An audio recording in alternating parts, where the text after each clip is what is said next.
Hey guys, I'm Anthony Bresnikan. I wrote the Entertainment Weekly cover story about Solo, a Star Wars story. And one of the cool things to come out of my conversations with the filmmakers were all of the different movies that influenced this film.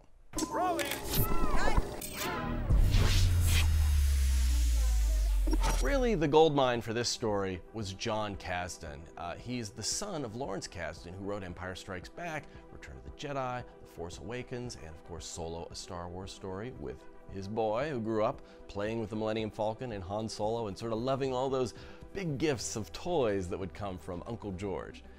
What John told me, John who made a great coming-of-age film called The First Time, was that he was interested in drawing from some other inspirations, books and movies in particular that sort of gave them a guide rail, at least, something to play off of or something to imitate, much the way the original Star Wars played off of the classic, Flash Gordon serials of the 1930s and 40s and the things that got inside George Lucas's head back in the day.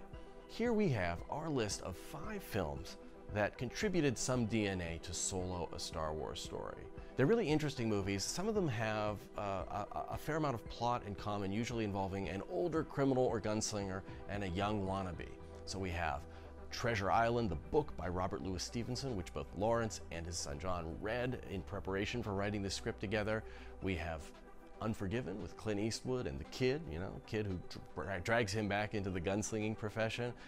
There's another cool film called Gangster Number 1 from 2000 that starred Paul Bettany and was the reason they wanted Paul Bettany to play Dryden Voss, the smooth, classy gangster in Solo.